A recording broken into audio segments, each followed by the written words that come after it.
ॐ श्री राघवेन्द्राय नमः।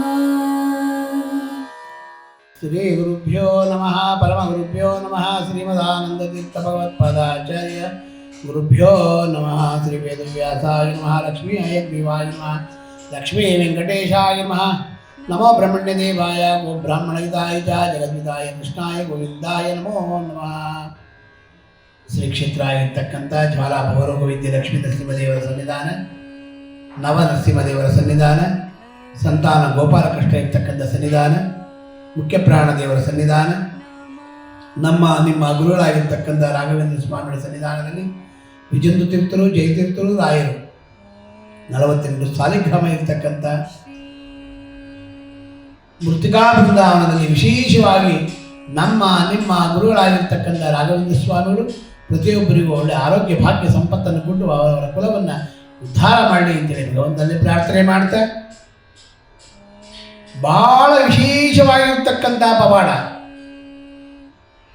ಗುರುಗಳ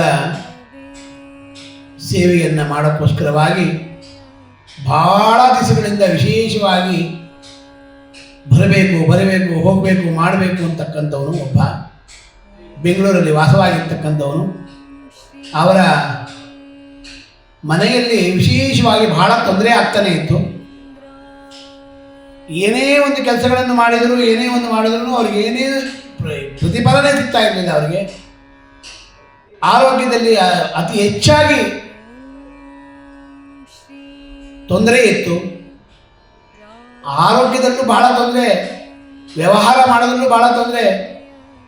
ಮತ್ತು ಅವರ ಮನೆಯಲ್ಲಿ ಪೀಡಾ ತಸ್ಯನ ಜಾಯತೆ, ಭೂತ ಪ್ರೇತಗಳ ಪಿಶಾಚಿಗಳ ವಿಶೇಷವಾಗಿರ್ತಕ್ಕಂಥ ಸನ್ನಿಧಾನಗಳಾಗ್ಬಿಟ್ಟಿತ್ತು. ಎಲ್ಲವೂ ಪೂಜೆಯನ್ನು ಮಾಡ್ತಾನೆ, ಏನೇ ಮಾಡಿದ್ರು ಏನೂ ಆಗ್ತಾನೆ ಇಲ್ಲ. ನಮ್ಮ ಕ್ಷೇತ್ರಕ್ಕೆ ಬಂದು ಗುರುಗಳೇ ಈ ರೀತಿ ಆಗ್ತಾ ಇದೆ, ಏನು ಮಾಡುವುದು ಅಂತ ರಾಯರು ನುಡಿಸಿದ್ದು ಒಂದೇ ಮಾತು, ನೀನು ನಕ್ಷತ್ರಾಭಿಮಾನ ದೇವತೆ ಆಗಿರ್ತಕ್ಕಂಥ ಮಂತ್ರಾಲಯಕ್ಕೆ ಹೋಗು, ಮಂತ್ರಾಲಯದಲ್ಲಿ ರಾಯರ ಸೇವೆಯನ್ನು ಮಾಡು, ಆ ಸೇವೆಯ ಫಲದಿಂದ ನಿನಗೆ ಅನುಗ್ರಹ ಆಗ್ತಕ್ಕಂಥ ಭಾಗ್ಯ ಇರುತ್ತೆ ಎಂದು. ಆ ರೀತಿಯಾಗಿ ನಾನು ಹೇಳಿದ್ದೀನಿ, ರಾಯರು ನುಡಿಸಿದ್ದು ನಾನು ಹೇಳಿದ್ದೆ.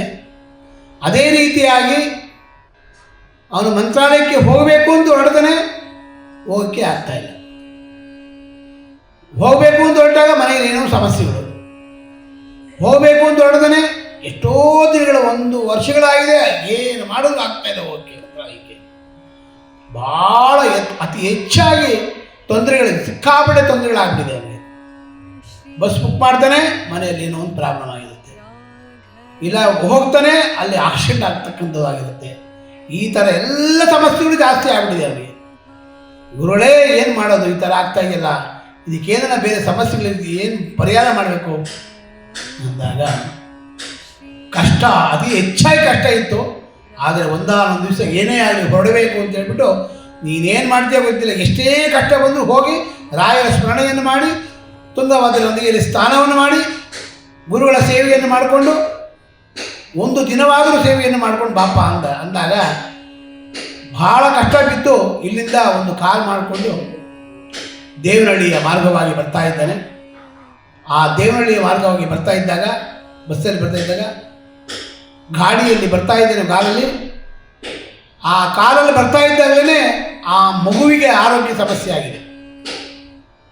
ತಿರ್ಗಾ ಆರೋಗ್ಯ ಸಮಸ್ಯೆ ಆದಾಗ ತಿರ್ಗಾ ಪುನಃ ಮನೆಗೆ ಹೊರಟಿದ್ದ ನನಗೆ, ಏನೋ ರಾಯ ನಮ್ಗೆ ಕರೆಸಿಲ್ಲ ಅಂತ. ತಿರ್ಗಾ ಒಂದು 3 ದಿನಗಳ ಕಾಲ ಬಿಟ್ಟು ತಿರ್ಗಾ ಅವನು ಮಂತ್ರಾಲಯಕ್ಕೆ ಹೊರಡೋಣ ಅಂತ ಎಲ್ಲರೂ ಹೊರಟಿದ್ದಾರೆ. ಹೋಗ್ತಾ ಇದ್ದಾಗಲೇ ಆ ಕಾರು ವಿಶೇಷವಾಗಿ ಪಂಚರ್ ಆಗೋಗ್ಬಿಟ್ಟಿದೆ. ಅದನ್ನೇ ಪಂಚರ್ ಹಾಕೊಂಡು ತಿರ್ಗಾ ಹೊರಡೋಣ ಅಂತ ಹೊರಟಿದ್ದಾನೆ. ತಿರ್ಗಾ ಮುಂದೆ ಹೋಗ್ತಾ 4 ಟೈರ್ 2 ಟೈರ್ ಬರಸ್ಟ್ ಆಗ್ಬಿಟ್ಟಿದೆ. ಕಾರಲ್ಲೇ ಇಟ್ಟು ತಿರ್ಗಾ ಬಸ್ಸಲ್ಲಿ ಹೊರಟಿದ್ದಾರೆ ಮಂತ್ರಾಲಯಕ್ಕೆ. ಏನಾಗುತ್ತೋ ಆಗಲಿ ಗುರುಗಳ, ಎಷ್ಟು ಕಷ್ಟ ಕೊಟ್ಟಿಲ್ಲ ಗೊತ್ತಿಲ್ಲ, ಸುಖವಾಗಲಿ ದುಃಖವಾಗಲಿ ಸಗನೀನಾಗಿರು ಪಾಂಡುರಂಗ ಅಂತೇಳಿ ತಿರ್ಗಾ ಗುರುಗಳ ಹತ್ರ ಹೋಗಿ ರಾಯರ ದರ್ಶನ ಮಾಡಲೇಬೇಕು, ಏನಾಗುತ್ತೋ ಆಗಲಿ ಅಂತ ಹೇಳಿದಾಗ ಫೋನ್ ಮಾಡಿದ, ಈ ಥರ ಆಗೋಗ್ಬಿಟ್ಟಿದೆ ಗುರುಗಳು, ಏನು ಮಾಡೋದು ಅಂದಾಗ ಏನಾಗುತ್ತೋ ಆಗಲಿ ಹೋಗಪ್ಪ ಅಂದಾಗ ಅಲ್ಲಿಂದ ಸೀದಾ ತಿರ್ಗಾ ಬಸ್ಸಲ್ಲಿ ಹೋಗಿ ಆ ಬಸ್ಸಲ್ಲಿ ಹೋಗಿ ರಾಯರ ದರ್ಶನವನ್ನು ಮಾಡಬೇಕು.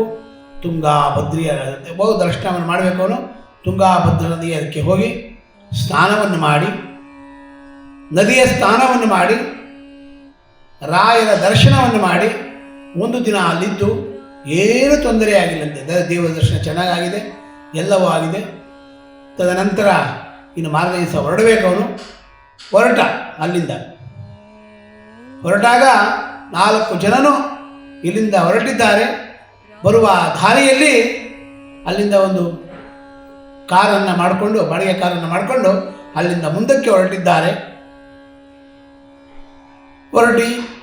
ಹೊರಟಾಗ ವಿಶೇಷವಾಗಿ ಗುರುಗಳ ದರ್ಶನ ಎಲ್ಲ ಮುಗಿಸ್ಕೊಂಡು ಹೊರಟಿದ್ದಾರೆ. ಬರ್ತಾ ಬರ್ತಾ ಬರ್ತಾ ಬರ್ತಾ ಅನಂತಪುರದಿಂದ ಮುಂದಕ್ಕೆ ಬರ್ತಾ ಇದ್ದಾರೆ. ಅಲ್ಲಿಯ ಜಮೀನುಗಳು ಜಾಸ್ತಿ ಇದೆ. ಗಾರು ಪಂಚರಾಗಿ ಗಾಡಿ ಹೋಗಿ ಪಲ್ಟಿ ಆಗಿಬಿಡ್ತದೆ ಆ ಕಾರು. ಮುಂದಕ್ಕೆ ಹೋಗಿದ್ದಾರೆ. ಮುಂದೆ ಒಂದು ಗಾಡಿ ಬರ್ತಾ ಇದೆ, ಸೈಡಲ್ಲಿ ಹಾಕಿದ್ದಾರೆ. ಅವರು ಬಿದ್ದೋಗಿದ್ದಾರೆ. ಕಾರ್ಗೆಲ್ಲ ಡ್ಯಾಮೇಜ್ ಆಗಿದೆ. ಅವ್ರಿಗೇನೂ ಆಗಿಲ್ಲ. ಆ 4 ಜನಕ್ಕೂ ಒಂದು ಚೂರು ಏಟೂ ಆಗಿಲ್ಲ ಅವರಿಗೆ. ತದನಂತರ ಮುಂದೆ ಗಾಡಿ, ಅದ್ರ ಮುಂದೆ ಇರ್ತಕ್ಕಂಥ ಗಾಡಿ, ಇವ್ರ ಕಾರ್ ಹಿಂದೆ ಇನ್ನೊಂದು ಗಾಡಿ ಇತ್ತು. ಆ ಕಾರು ಯಾರೋ ಬೇರೆಯವ್ರದ್ದು. ಆ ಕಾರಿಗೆ ಹೊಡೆದು 5 ಜನ ಅಲ್ಲೇ ಹೊರಟೋಗಿದ್ದಾರೆ ಅವರು. ಇವರು ಕಾರಲ್ಲಿದ್ದವರೆಲ್ಲ ಸೇಫ್ ಆಗಿದ್ದಾರೆ. ರಾಘವೇಂದ್ರ ಸ್ವಾಮಿಗಳು ಎಷ್ಟು ಕರುಣಾಮಯರು ಅಂತಂದರೆ, ಅಂಥ ಮಹಾಮಯವರು. ಯಾವುದೋ ಒಂದು ಭೂತ ಪ್ರೇತಗಳಿರುತ್ತೆ ಅವರಲ್ಲಿ. ಅವೆಲ್ಲವೂ ಪರಿಹಾರ ಮಾಡೋಕ್ಕೋಸ್ಕರವಾಗಿ ರಾಯರು ವಿಶೇಷವಾಗಿ ಅನುಗ್ರಹವನ್ನು ಮಾಡಿ ಅವನ ಜೀವವನ್ನು ಉಳಿಸಿದರು. ಜೀವವನಿಟ್ಟರು ರಾಘವೇಂದ್ರ ಅಂದು ಅಮೃತವಾಯಿತು ರಾಘವೇಂದ್ರ.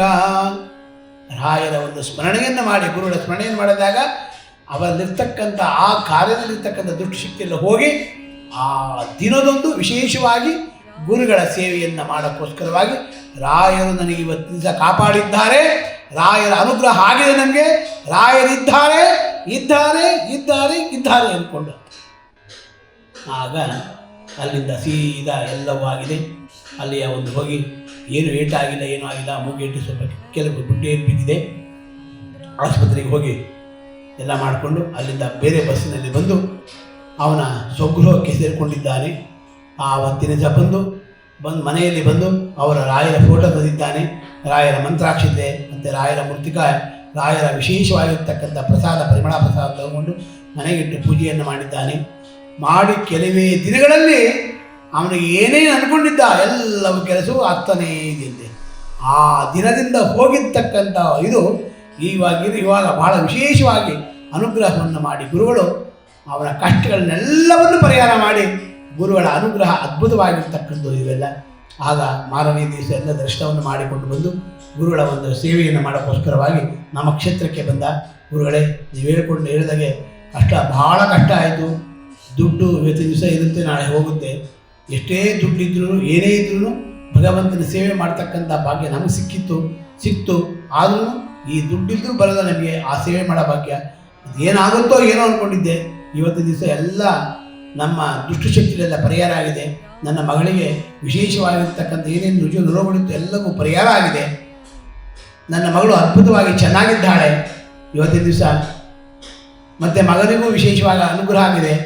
ಆ ಮಗನಿಗೆ ಒಳ್ಳೆ ಕೆಲಸ ಸಿಕ್ಕಿದೆ. ನನಗೂ ಒಂದು ಕೆಲಸದಲ್ಲಿ ತೊಂದರೆ ಇತ್ತು, ಎಲ್ಲ ಪರಿಹಾರ ಆಗಿದೆ. ಗುರುಗಳೇ, ಈಗ ಗುರುಗಳ ಅನುಗ್ರಹ ಸಂಪೂರ್ಣ ಆಗಿದೆ, ರಾಯರ ಅನುಗ್ರಹ ಸಂಪೂರ್ಣ ಆಗಿದೆ ನಮಗೆ ಅಂತೇಳಿ ಹೇಳ್ಕೊಂಡ. ಆಗ ಅವತ್ತಿನ ದಿವಸದಿಂದ ಪ್ರತಿದಿನ ರಾಯರ ಸ್ಮರಣೆಯನ್ನು ಮಾಡಿ, ರಾಯರಿಗೆ ಪ್ರತಿದಿನ ಪೂಜೆಯನ್ನು ಮಾಡಿ, ಧೂಪ ದೀಪ ನೈವೇದ್ಯವನ್ನು ಮಾಡಿ, ಗುರುಗಳಿಗೆ ಆ ಪ್ರಸಾದವನ್ನು ಸ್ವೀಕಾರವನ್ನು ಮಾಡಿ ಪ್ರತಿದಿನ ಮಾಡ್ತಾ ಇದ್ದಾನೆ. ಅದೇ ರೀತಿಯಾಗಿ ಇವತ್ತಿಗೆ 1 ವರ್ಷ ಆಗಿದೆ ಅವನಿಗೆ. 1 ವರ್ಷದಲ್ಲಿ ವಿಶೇಷವಾಗಿ ಮನೆಯು ಅವನಿಗೆ ದೊರಕಿದೆ. ಒಳ್ಳೆಯ ಮನೆ, ಭಗವಂತನ ರಾಘವೇಂದ್ರ ಸ್ವಾಮಿಗಳ ರಾಯರ ಅನುಗ್ರಹ ಅಂತ ಹಾಕೊಂಡಿದ್ದಾನೆ ಮನೆಯಲ್ಲಿ ಬೋರ್ಡು. ಆ ಮನೆ ಅನುಗ್ರಹ ಆಗಿದೆ ಅವನಿಗೆ. ಎಲ್ಲವೂ ಅನುಗ್ರಹ ಆಗಿ ಆ ಮಕ್ಕಳಿಗೆ ಇಬ್ಬರಿಗೂ ಮದುವೆ ಆಗ್ತಕ್ಕಂಥ ಭಾಗ್ಯನು ರಾಯರೇ ಅನುಗ್ರಹವನ್ನು ಮಾಡ್ತಾರೆ. ಇಂಥ ರಾಘವೇಂದ್ರ ಸ್ವಾಮಿಗಳನ್ನು ನಂಬಿ ಕೆಟ್ಟವರಿಲ್ಲವೋ ನಂಬದೆ ಕೆಟ್ಟರೆ ಕೆಡಲಿ. ಅವನ ಗ್ರಹಾಚಾರ ಅಂತಕ್ಕಂಥದ್ದು ಯಾರಿಗೂ ತಪ್ಪಿದ್ದಲ್ಲ. ಅದು ಭಗವಂತ ಎಲ್ಲವನ್ನು ಬರೆದು ಕಳಿಸ್ಬಿಟ್ಟಿರ್ತಾನೆ. ಏನೇನು ಆ ಟೈಮಲ್ಲಿ ಆಗಬೇಕು ಆ ಟೈಮಲ್ಲಿ ಆಗಬೇಕು. ಒಂದು ಗಳಿಗೆ 1 ನಿಮಿಷ ಚೇಂಜ್ ಆಗಿದ ತಕ್ಷಣ ಅವನಿಗೆ ಎಲ್ಲವೂ ಕಷ್ಟ ಪರಿಹಾರ ಆಗಿದೆ. ಅವನಿಗೆ ಗುರುಗಳ ಸೇವೆಯನ್ನು ಮಾಡ್ತಕ್ಕಂಥ ಎಲ್ಲರಿಗೂ ಈ ಕಥೆಯನ್ನು ಯಾಕೆ ಹೇಳ್ತಾ ಇದ್ದೀನಿ ಅಂತಂದರೆ, ಯಾರೇ ಆಗಲಿ ಗುರುಗಳು ಎಷ್ಟೋ ಕಷ್ಟ ಕೊಡ್ತಾರೆ ನಮಗೆ. ಆ ಕಷ್ಟ ಕೊಟ್ಟರು ಭಗವಂತನ ಸ್ಮರಣೆಯನ್ನು ಮಾಡಬೇಕಂತೆ. ಸುಖವಾಗಲಿ ದುಃಖವಾಗಲಿ ಸಖ ನೀನಾಗಿರು ಪಾಂಡುರಂಗ. ನಿಖಿಲಾಂತರ್ಗತ ವ್ಯಾಸ ವಿಠಲ ಮುಖಪಂಕಜ ತೋರು ಪಾಂಡುರಂಗ ಅಂತ ಸಾಕ್ಷಾತ್ ಮಂತ್ರಾಲಯ ಪ್ರಭು ರಾಘವೇಂದ್ರ ಸ್ವಾಮಿಗಳಿಗೆ ಅಷ್ಟು ಕಷ್ಟ ಇತ್ತು. ಆ ಕಷ್ಟ ಇದ್ದರೂ ರಾಮದೇವರ ಸ್ಮರಣೆಯನ್ನು ಮಾಡೋದೇ ಬಿಟ್ಟಿಲ್ಲಂತೆ. ರಾಮ ರಾಮ ರಾಮ ಹನುಮಂತ ಹನುಮಂತ ಭೀಮಸೇನ ಅಂತ ಕಷ್ಟ ಇದ್ರು ಅಂಥ ಗುರುಗಳು ಅವರೇ ಅಂಥವೆಲ್ಲ ಮಾಡ್ಬೇಕಾದ್ರೆ ಸುಖ ಕಷ್ಟಗಳೆಲ್ಲ ಬರುತ್ತೆ. ಅದಕ್ಕೋಸ್ಕರ ಸಿಹಿ ಮತ್ತು ಕಹಿ ಅಂತ ಹೇಳ್ತಾರೆ. ಯುಗಾದಿ ಹಬ್ಬದಲ್ಲಿ ಸಿಹಿ ಕಹಿ ಎರಡೂ ಹೇಳ್ತಾರೆ. ಕಹಿ ಮುಂಚೆನೇ ಬಂದ್ಬಿಟ್ಟಿದೆ, ಸಿಹಿ ಆಮೇಲೆ ಬರುತ್ತೆ ನಮಗೆ ಅಲ್ವಾ. ಅದಕ್ಕೋಸ್ಕರವಾಗಿ ಆ ಸಿಹಿ ಕಹಿ ಎರಡೂ ನಾವು ತಿಂದಾಗ ನಮಗೆ ದೇಹದಲ್ಲಿರ್ತಕ್ಕಂಥ ಎಲ್ಲ ರುಚಿಯ ರೋಗಗಳು ಪರಿಹಾರ ಆಗುತ್ತೆ. ಯಾವ ದುಷ್ಟಶಕ್ತಿಗಳಿದ್ರೂ ಪರಿಹಾರ ಆಗ್ತಕ್ಕಂಥ ಭಾಗ್ಯ ಇರುತ್ತೆ. ಇಂಥ ಗುರುಗಳ ಸೇವೆಯನ್ನು ಪ್ರತಿದಿನ ರಾಯರ ಸ್ಮರಣೆಯನ್ನು ಮಾಡಬೇಕು. ಗುರುಗಳ ತೀರ್ಥವನ್ನು ಸ್ವೀಕಾರವನ್ನು ಮಾಡಬೇಕು. ಗುರುಗಳ ಅನುಗ್ರಹವನ್ನು ಪಡಿಬೇಕು. ರಾಯರಿಗೆ ನಮಸ್ಕಾರವನ್ನು ಮಾಡಬೇಕು. ಇಂಥವೆಲ್ಲವೂ ಮಾಡಿದಾಗ ನಮ್ಮಲ್ಲಿರ್ತಕ್ಕಂಥ ಯಾವುದೇ ಒಂದು ಕಷ್ಟಗಳಿದ್ರೂ ಆ ಕ್ಷೇತ್ರದಿಂದ ಎಲ್ಲವೂ ಪರಿಹಾರ ಆಗುತ್ತೆ. ಇವತ್ತಿನ ದಿವಸ ಅವನು ಪ್ರತಿ ಗುರುವಾರ ಬರ್ತಾನೆ. ಗುರುವಾರ ಒಂದು ದಿವಸ ಬಂದು ನಮಸ್ಕಾರವನ್ನು ಮಾಡಿರಲಿ, ಗುರುಗಳಿಗೆ ನಮಸ್ಕಾರ ಮಾಡ್ತಾನೆ. ಅವನು ಬೆಂಗಳೂರಲ್ಲಿ ಇರ್ತಕ್ಕಂಥವನು ಈಗಲೂ ಬಂದು ನಮಸ್ಕಾರವನ್ನು ಮಾಡ್ತಾನೆ. ಕೆಲವಾರು ತಿಂಗಳು ಅಕಸ್ಮಾತ್ ಒಂದು ದಿವಸ ಬರೋಕ್ಕಾಗಿಲ್ಲ ಅಂದಾಗ ಅಲ್ಲೇ ಎಲ್ಲ ರಾಯರ ಮಠ ಇದ್ದ ನಮಸ್ಕಾರ ಮಾಡಿ, ಗುರುಗಳೇ ಅಲ್ಲಿ ರಾಯರ ನಮಸ್ಕಾರ ಮಾಡ್ತಾ ಇದ್ದೀನಿ ಅಂತಾರೆ.